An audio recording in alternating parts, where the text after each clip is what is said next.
Everyone, welcome to our channel. तो चलिए आज हम लोग देख लेते हैं गोल्ड क्या आने वाले कुछ दिनों में नीचे की तरफ एक छोटा करेक्शन कर सकता है या फिर कुछ दिन यहाँ पर बना रहेगा, ऊपर की साइड ब्रेकआउट दे देगा। तो उसको हम लोग डिटेल्स में देखेंगे। उससे पहले हम लोग लास्ट वीक में जो एनालिसिस वीडियो बनाया था उसका एक छोटा सा क्लिप देख लेते हैं। उसके बाद हम लोग एनालिसिस में डिटेल में आएंगे। तो आने वाले वीक में इसको हम लोग बियर से ट्रेड करेंगे। अगर ये किसी भी तरह ऊपर की साइड चला गया तो हम लोग 50% क्वांटिटी लेंगे। हो सकता है पहले बायर को जाकर ट्रैप करें, इसलिए हम लोग 50% ट्रेड करेंगे, क्योंकि जब भी ट्रेड दिखा ना हम लोग उसको छोड़ नहीं सकते। हम लोग 50% क्वांटिटी छोड़ देंगे, अगर प्रॉफिट मिला तो ठीक, नहीं मिला तो हम लोग छोटा स्टॉप लॉस लेके घर आ जाएंगे। बट सेलिंग के साइड अगर आया तो हम लोग 7 पॉइंट का स्टॉप लॉस रखेंगे और टारगेट रखेंगे मिनिमम, ये जो जोन देख रहे हो 3050 के आसपास टारगेट रहेंगे नीचे के साइड। इसके आगे हम लोग छोड़ेंगे नहीं, क्योंकि सेलिंग के साइड बहुत अच्छा मौका मिल सकता है। तो आप लोगों ने देख ही लिया हम लोग क्यों इसको नीचे की तरफ व्यू रखे थे आने वाले वीक में। तो आप लोग देख सकते हो मार्केट यहाँ पर शार्प एक फॉल हुआ, उसके बाद फास्ट पुल बैक हुआ। तो याद रखना मार्केट को कभी भी फास्ट पुल बैक में बाइक नहीं करना चाहिए, या फिर मार्केट बाइंग की तरफ जा रहा है तो फास्ट पुल बैक में कभी भी सेल नहीं करना चाहिए। जब ये फिर से एक पुल बैक देगा फिर उसी पुल बैक में इसी के आसपास स्टॉप लॉस रखेंगे, और जब भी ये ब्रेक करेगा तो हम लोग नीचे की साइड ट्रेड करेंगे। तो इसी के हिसाब से हम लोग नीचे की तरफ एक बहुत बड़ा टारगेट रखा था टिल 3000 के आसपास, ठीक है। बट और भी एक मैंने बोला था अगर ये ब्रेक करेगा तो हम लोग 50% क्वांटिटी में ट्रेड करेंगे। तो उस केस में आप लोग देख सकते हो ये कभी भी नीचे की तरफ ब्रेक नहीं किया, ऊपर के साइड ब्रेक किया और एक बहुत बड़ा मोमेंटम दे दिया अपसाइड की तरफ। ये मोमेंटम लगभग देख लेते हैं एक बार कितने पॉइंट का होता है। 170 पॉइंट के आसपास इसका टारगेट मिल गया, जो गोल्ड में बहुत अच्छा टारगेट माना जाता है। तो आप लोग देख लो इसको हम लोग ट्रेड कैसे कर सकते थे ये कैंडल ब्रेक में। तो एक बार 1 आवर टाइम फ्रेम पर चले जाते हैं हम लोग। 1 आवर टाइम फ्रेम पर देख सकते हो ये जो लेवल है ना, ये लेवल ये उस डोजी कैंडल का हाई है, ठीक है। ये उस डोजी कैंडल का हाई है। तो 1 आवर टाइम फ्रेम पर ये जब भी इस हाई ब्रेक किया तो हम लोग ट्रेड ले सकते थे। ये कैंडल देखो, ब्रेकिंग का कैंडल देखो, बहुत एक बुलिश कैंडल में ब्रेक किया तो हम लोग इसको ट्रेड करेंगे ही करेंगे। और स्टॉप लॉस मैंने क्या बोला था, 6 से 7 पॉइंट का स्टॉप लॉस बोला था। उसके अगेंस्ट रिवॉर्ड कितना मिल गया, सम अराउंड 170 पॉइंट के आसपास टारगेट मिल गया, जो गोल्ड के लिए एक बहुत अच्छा टारगेट है, ठीक है। तो ये अभी ऊपर की साइड चला तो गया, बट ये उस जगह पर ये सस्टेन नहीं करके फिर से नीचे की तरफ आ रहा है। अभी ये 3325 के आसपास ट्रेड कर रहा है। तो आने वाले कुछ दिनों में इसको व्यू कैसे रखेंगे हम लोग उसको एक बार देख लेते हैं। उससे पहले मार्केट करेक्शन कब करता है उसका एक रूल हम लोग देखने की कोशिश करेंगे। अगर अच्छा लगा तो वीडियो को लाइक करना। तो देखो मार्केट कभी भी इस तरीके से 90 डिग्री एंगल में मूव नहीं करता। ये हमेशा फिर जाएगा फिर आएगा फिर जाएगा।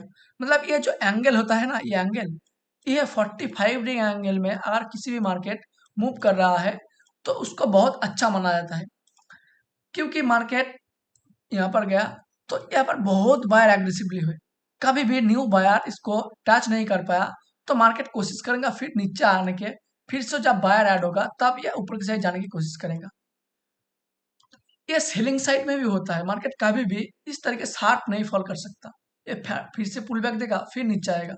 तो इसका पुल बैक जो होता है ना, ये 45 डिग्री एंगल में हमेशा मार्केट मूव करता है। तो उस केस में उसको बहुत अच्छा मोमेंटम माना जाता है। तो आप लोग गोल्ड को देख लो एक बार, गोल्ड जब भी ये 2050 का लेवल ब्रेक किया तब से बहुत बड़ा अपसाइड की तरफ मोमेंटम हो रहा है। ये तो ठीक है, यहाँ पर एक छोटा सा पुल बैक दिया, बट ये पुल बैक जब ब्रेक किया तब ये देख लो कि ये किस तरीके से अपसाइड की तरफ मूव हुआ। 90 डिग्री एंगल पार हो गया। तो इसको होना चाहिए आने वाले कुछ दिनों में ये करेक्शन करे नीचे की साइड टिल 3000 के आसपास। फिर से कहाँ जाएगा तब हम लोग देखेंगे, इसको ट्रेड करने की कोशिश करेंगे। तो अभी के लिए सिनारियो क्या हो सकता है, इसको ट्रेड कैसे लेंगे वो एक बार देख लेते हैं। तो उसके पहले हम लोग वीकली टाइम फ्रेम पर एक बार देख लेते हैं क्या हुआ। तो वीकली टाइम फ्रेम पर फर्स्ट वीक में ये एक डोजी कैंडल बना, देख लो। फिर उसके बाद एक शार्प सेलिंग हुआ, ठीक है। शार्प सेलिंग होने के बाद फिर से एक बाइंग हो गया, ये बाइंग भी बहुत अच्छा है। बट ये ऊपर की साइड चला तो गया, ये सस्टेन नहीं करके फिर से वो डोजी कैंडल का ओपनिंग प्राइस के आसपास आके ये ट्रेड कर रहा है। तो इसको इस कैंडलस्टिक के हिसाब से बीआरसी माना जाता है। अगर हम लोग डेली टाइम फ्रेम पर देखेंगे, डेली टाइम फ्रेम पर ये एक जोन पे ट्रेड कर रहा है, इसी जोन के आसपास ये अभी चल रहा है। तो ये हो सकता है आने वाले कुछ दिनों में ये जोन ब्रेक कर दे। तो हम लोग इसको ट्रेड कैसे लेंगे, देखो मार्केट यहाँ से एक बहुत बड़ा मोमेंटम कर दिया, ये फिर से इसी केस में एक फास्ट पुल बैक बन रहा है। तो जब भी ये लेवल ब्रेक करेगा, ये लेवल कितना है एक बार देख लेते हैं, 3278 के आसपास, तो हम लोग इसको एग्रेसिवली सेलर बन जाएंगे नीचे के साइड।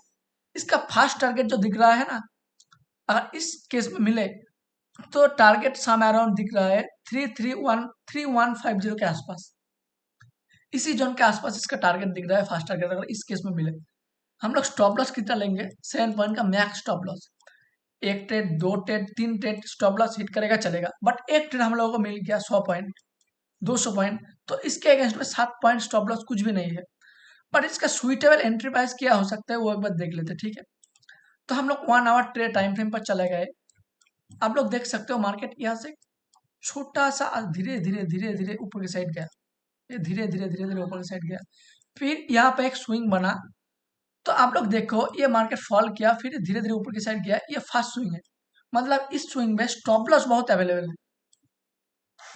तो लास्ट डे में मार्केट क्या करेगा, इस जोन पे आके कुछ दिन बना रहेगा।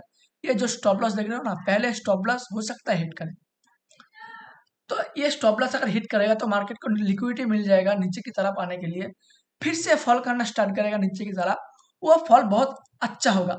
बट किसी भी तरह का अगर ये नीचे भी ब्रेक कर देगा तब हम लोग ट्रेड नहीं मिस कर सकते। हम लोग स्टॉप लॉस लगाएंगे 7 पॉइंट का, और टारगेट लेंगे मिनिमम 50 से 70 पॉइंट का टारगेट लगाएंगे नीचे की तरफ। बट ये जो स्विंग देख रहे हो, स्विंग के आसपास मिल जाए तो हम लोगों का बहुत अच्छा मिलेगा।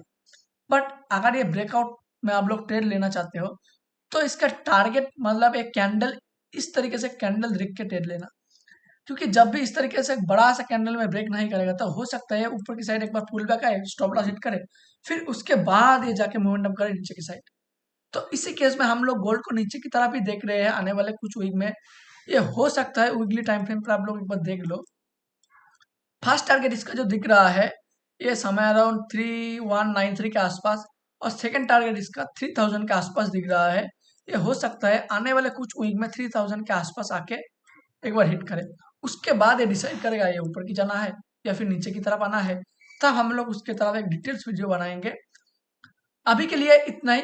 वीडियो पे इतने देर तक बने रहने के लिए शुक्रिया। मिलते हैं अगले वीडियो में, तब तक के लिए बाय बाय, थैंक यू।